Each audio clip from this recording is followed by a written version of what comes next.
So Leanne just told me that I was late, so I apologize for that. I had a shower at the last minute, and so I'm going to get fined. Get fined. It's a free Dharma class.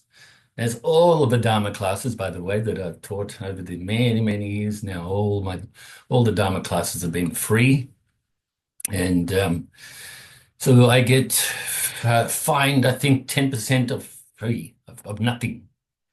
Okay, so I'll send you the money, the zero money.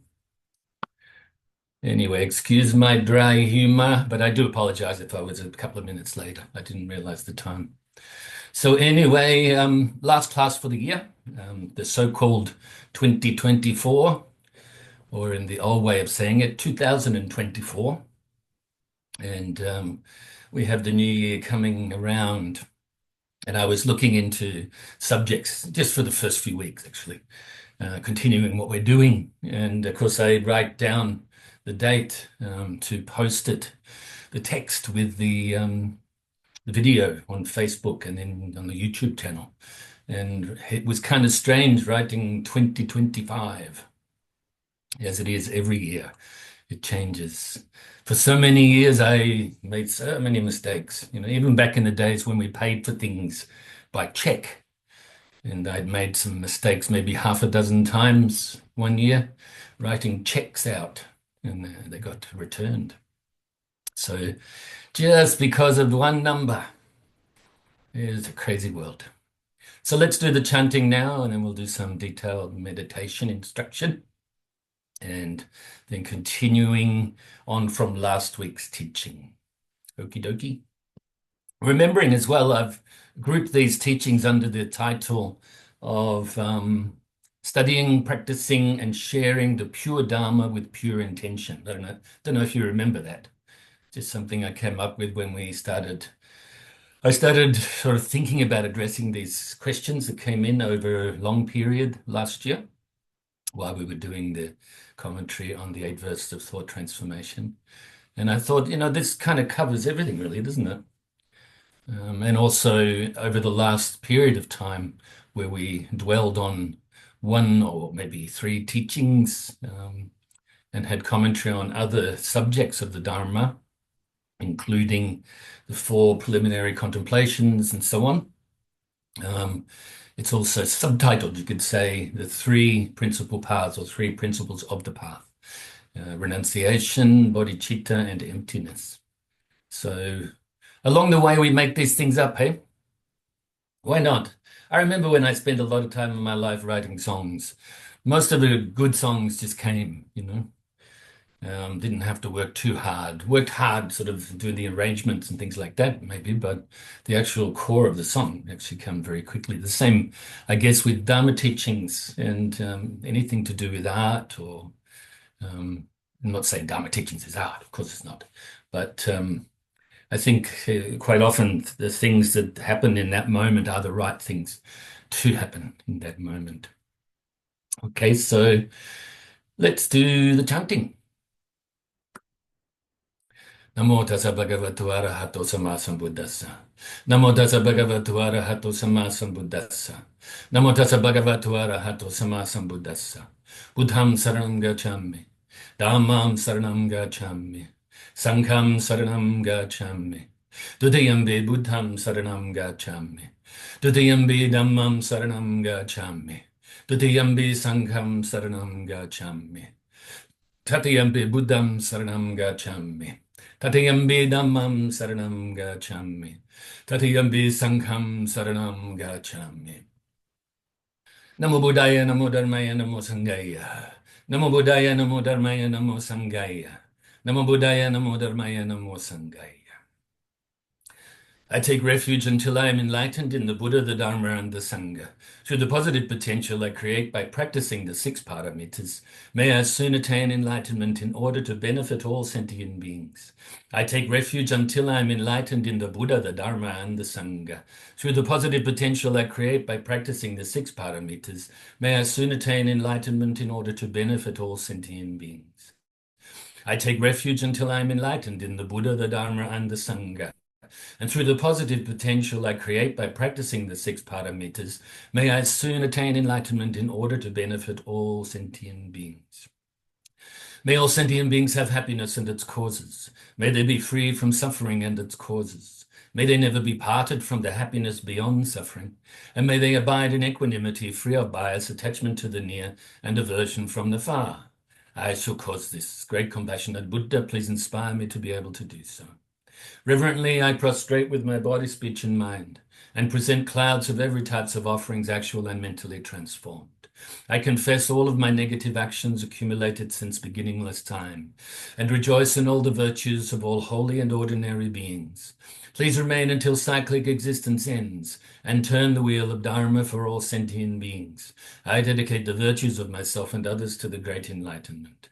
However innumerable all sentient beings are, I vow to save them all. However inexhaustible my delusions are, I vow to extinguish them all. However immeasurable the Dharma teachings are, I vow to master them all. However endless the Buddhist way is, I vow to follow it completely. Om Mani Padme Hum, Om Mani Padme Hum, Om Mani Padme Hum. Tayata Om Gate Gate Parasam Gate Bodhisoha. Tayata Om Gate Gate Parasam Gate Bodhisoha. Tayata Om Gate Gate Parasam Gate Bodhisoha. So, time for some meditation now. But first, I'll continue what I was saying before in a way.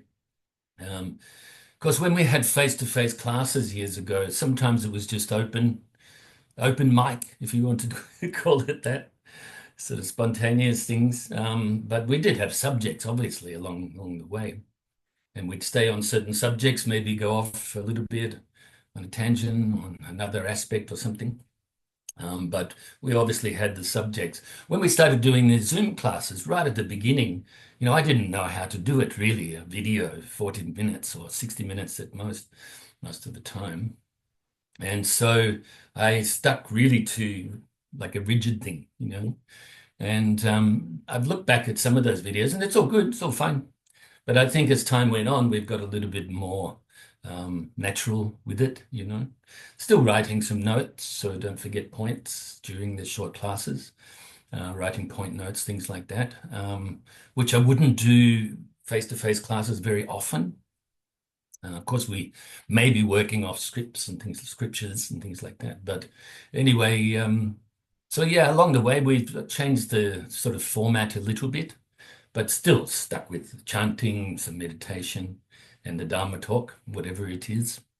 But in the last year or so, since we've been so-called addressing these questions, actually we've covered a lot of subjects, some reviewing subjects, and then of course going into more detail of other ones that we didn't go into much detail previously. So I think it's been very good to just go sort of spontaneous a little bit. I'm planning a little bit, it's already in there, a bit. So, and then sort of adding to it.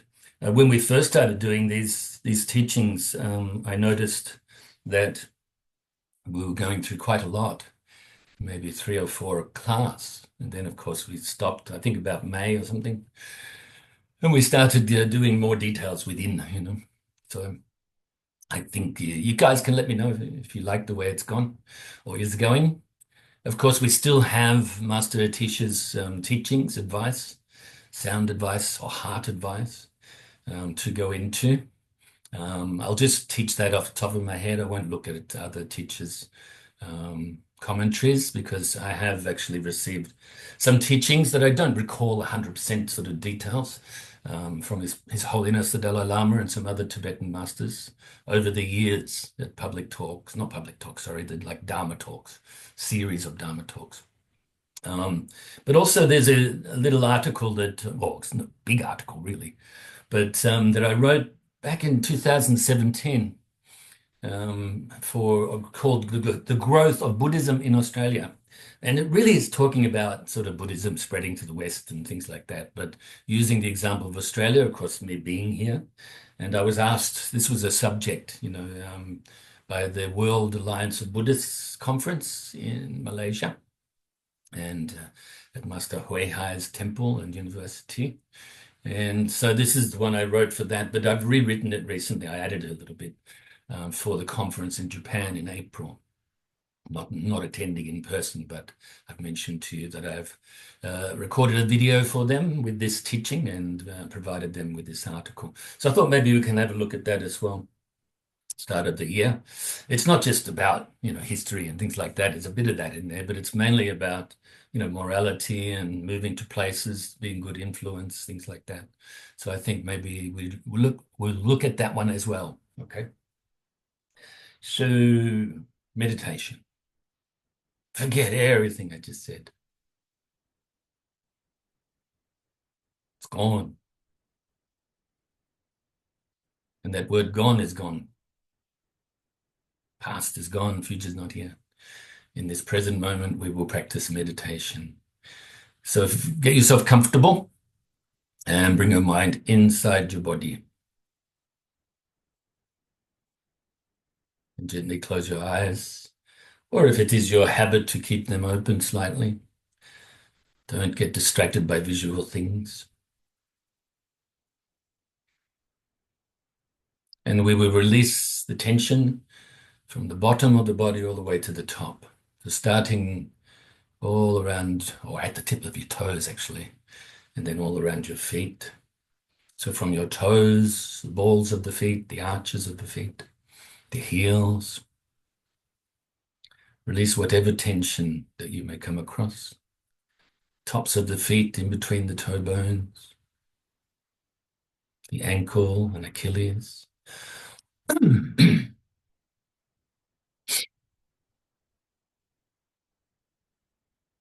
The lower leg, calf muscles, shins.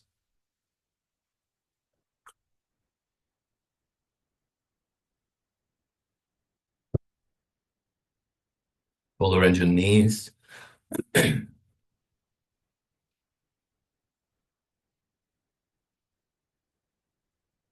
Your upper leg, the quads and the hamstrings.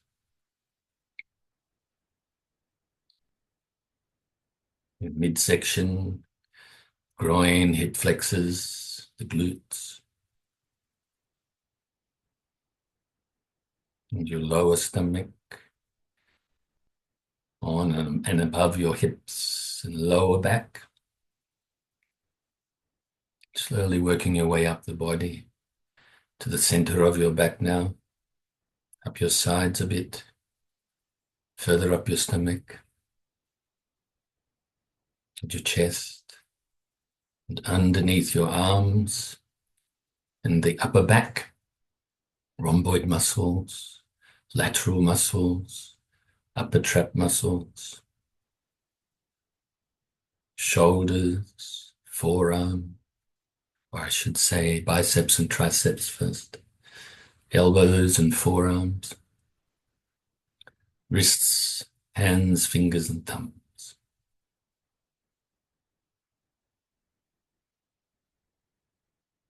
And all around your neck.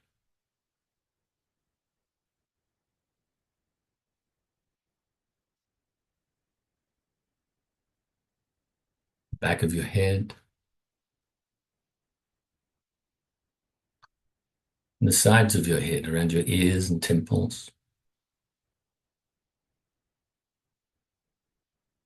And all around your face.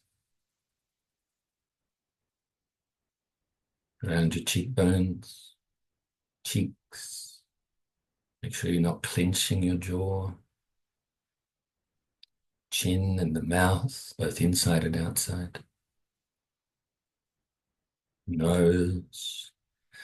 Sinuses, eye sockets and eyes.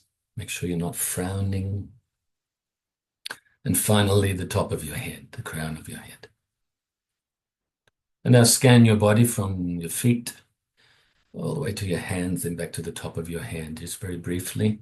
to see if there's any leftover tension that you can release, and if there is, do so.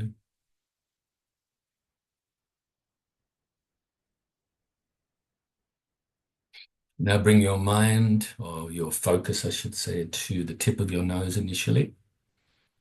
Breathing in your nose all the way into your lungs, then back out your nose again. Placing your mind on the feeling of the breath as you breathe in and out. Breathing in, you feel the air on the tip of your nose, passes your throat, passes your chest area, fills the lungs, the abdomen rises as it does so. Then it drops as the air leaves the lungs, passes your chest area, the throat on the way out your nose again. Breathing in and breathing out. And you can add the extra technique of counting the breaths if you like, from 1 to 10. 1 in breath, 1 out breath is 1, and so on. But if you get distracted on the way to 10, then go back to 1 at that time. Breathing in, breathing out. So let's practice like this for a little bit. If thoughts arise, then don't cling to them, don't grasp at them, don't try to force them away either or deny them. Just simply let them go by replacing your mind onto your breath. And if your mind starts to become dull, then wake it up a little bit by replacing your mind on your breath more brightly. So let's practice like this in silence for a little bit.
So now we can feel pleased and fill ourselves with universal loving kindness. Fill your whole being with the feeling of this loving kindness and utilize the visualization technique, filling your whole being with the white light.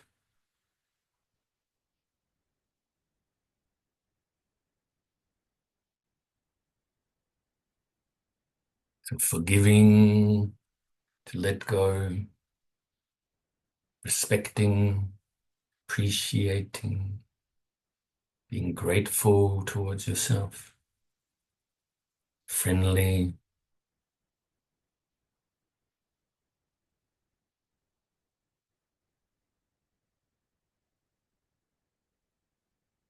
remembering that universal loving kindness is also not separate from universal compassion, universal joy, and equanimity, non-biased, non-attached, non-aversion mind.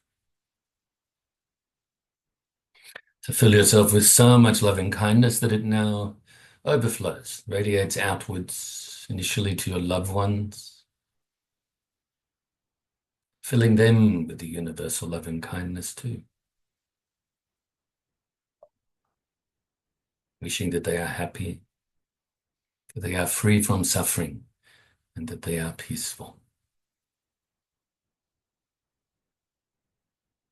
And now also to strangers, those people you're indifferent towards, fill them with the universal loving kindness as well.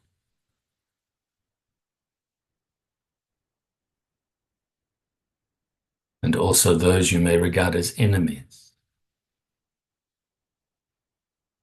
Filling these three types of people from your own perspective with the universal loving kindness. The feeling of universal loving kindness, you are radiating outwards towards them or to them. And also visualizing that the white light that is filling your being leaves your heart center, enters into the heart centers of all of these beings, these people, filling them with the white light too. And now we'll go beyond just humans alone and include all sentient beings. Initially around your immediate area, the living beings that live in the waters, on the land, fly through the air, whether they're born from wombs or eggs or moisture, or through transformation.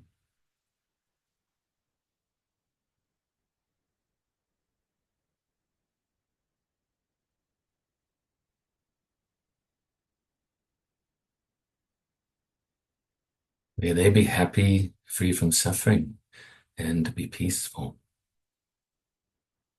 And now we can radiate this loving kindness out further and further, distance-wise, gathering so much momentum now, covering vast amounts of distance throughout your whole state or county, to all of the living beings. And other states and counties throughout your whole country.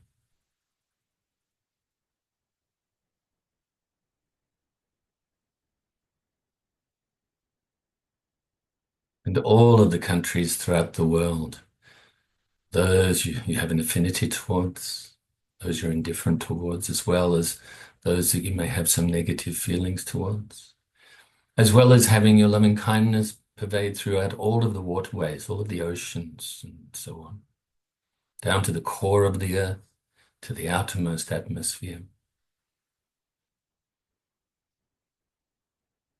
And throughout the whole solar system, and the whole galaxy, the whole universe and beyond. Also to other realms of existence, ones we may know about inferentially, or maybe indirectly or even directly, and those we don't know about. So your loving kindness pervades throughout infinite space. Now I will quickly recite the Karaniya Metta Sutta, The Buddha's words on universal loving kindness. This is the work for those who are skilled and peaceful, who seek the good. May they be able and upright, honest of gentle speech and not proud. May they be content and easily supported, unburdened with their senses calmed. May they be wise and not arrogant and without desire for the possessions of others. May they do nothing mean or that the wise would reprove. May all sentient beings be happy. May they live in safety and joy. All sentient beings, whether weak or strong, great or small, short or tall, seen or unseen, near or distant, born or to be born, may they all be happy. Let no one deceive or despise another being in any state. Let none by anger or hatred wish harm upon another. Just as a mother would protect her only child with her life, even so let one cultivate a boundless love towards all sentient beings. Let one radiate this boundless love towards the entire world, without hindrance, without ill will, without enmity. Or I should say, above, below, and in all directions, without hindrance, without ill will, without enmity. Standing, walking, sitting, or lying down during all one's waking hours, may one remain mindful of this heart and this way of living that is the best in the world. Unattached to speculations, views, and sense desires, with clear vision, such a person will never be reborn in the cycles of suffering, forever free and happy. So now let's do the dedication prayer. Feeling very happy with yourself, rejoicing. Due to this merit, may I soon attain the enlightened state of the Buddha, so that I may be able to liberate all sentient beings from their suffering. May the precious Bodhicitta, not yet born, arise and grow. May that born have no decline, but increase forevermore. And may the precious view of Shunyata, not yet born, arise and grow. May that born have no decline, but increase forevermore. Okay, so I'll just read to you this teaching.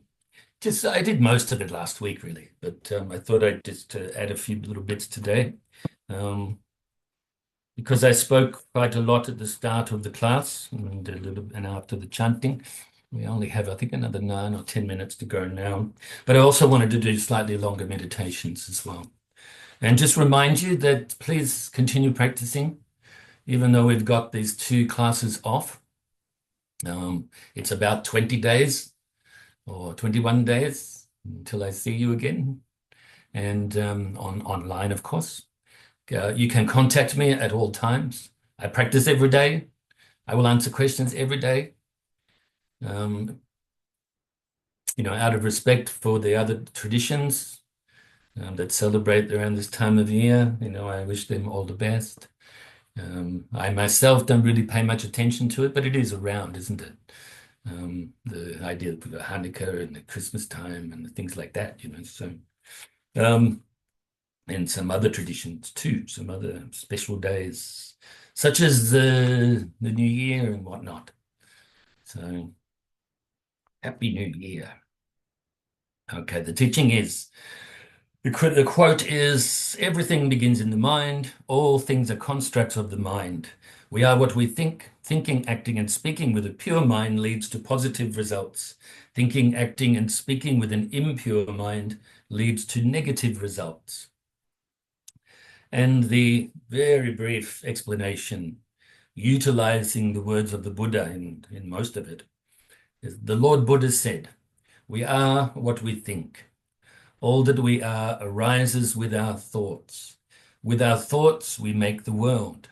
Speak or act with an impure mind, and trouble will follow you, as the wheel follows the ox that draws the cart. We are what we think. All that we are arises with our thoughts. With our thoughts, we make the world. Speak or act with a pure mind, and happiness will follow you as your shadow, unshakable.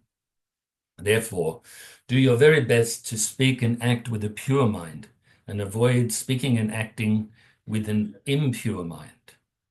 Have faith and confidence in yourself to be able to live this way." So we are what we think, as I sort of alluded to last week, kind of semi-joking in a way. Not we are what we eat, or we are what exercises we do, but we are what we think. You're right out there, Mum? Having a bit of a cough.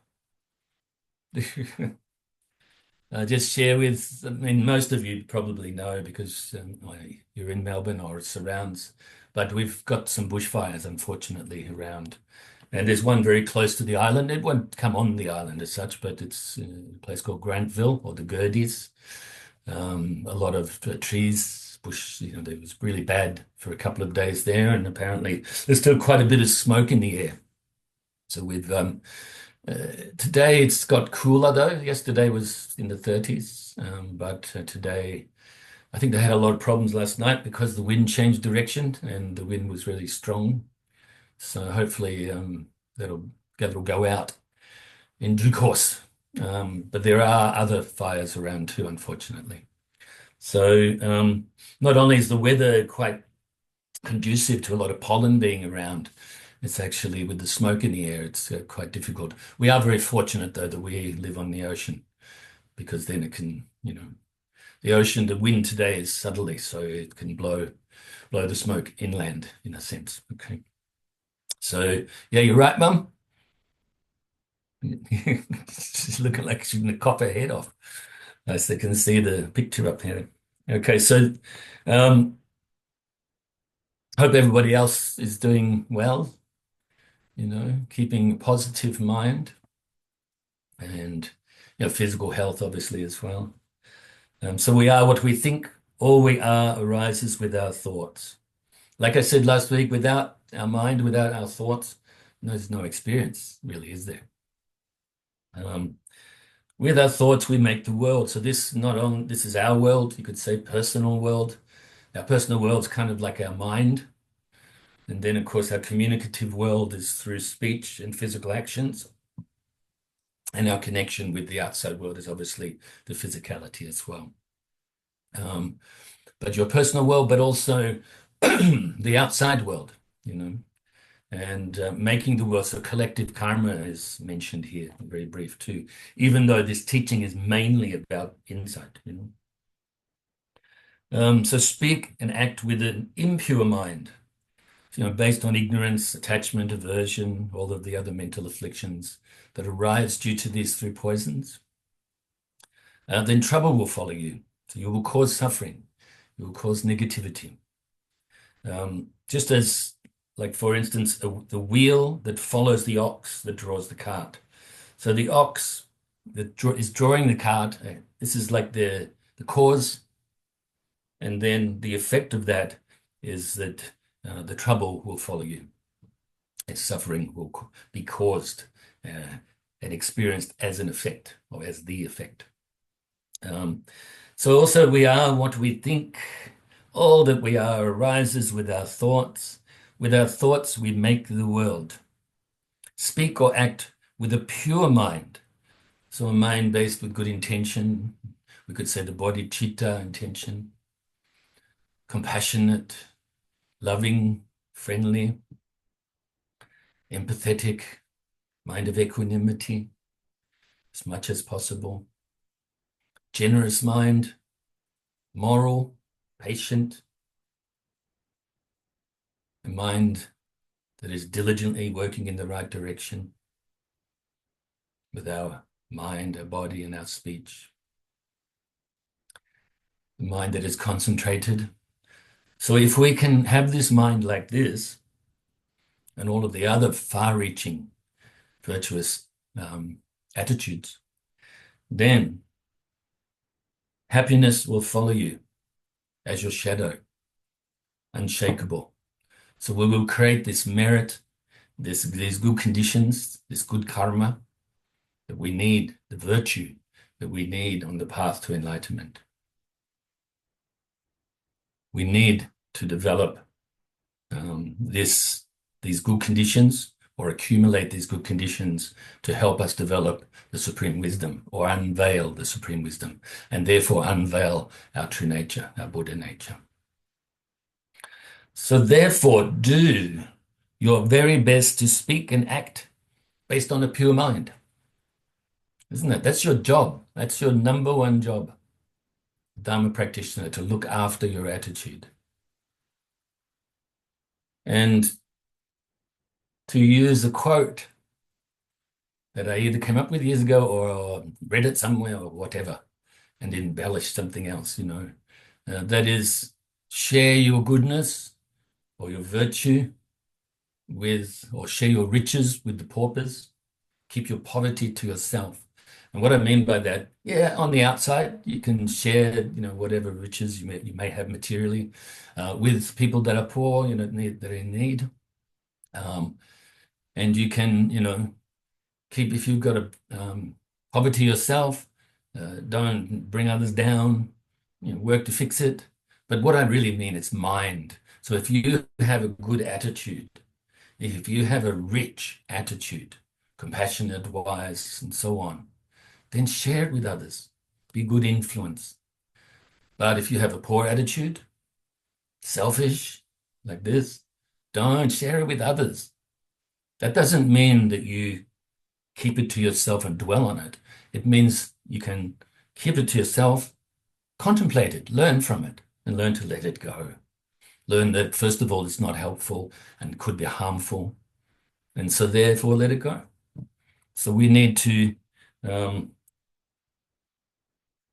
do our best to speak and act based on a pure mind, looking after your mind. We're going to sometimes have some negative mental attitudes, we need to look at them and go, oh, okay, there's an old habit, cause and effect. Let it go, learn from it. Initially replace it with the good qualities, but then eventually realize its empty nature and let it go. Have faith and confidence, once again, I mentioned them recently, in yourself to be able to live this way. So do it. Practice the Dharma and practice meditation every day, and I'll see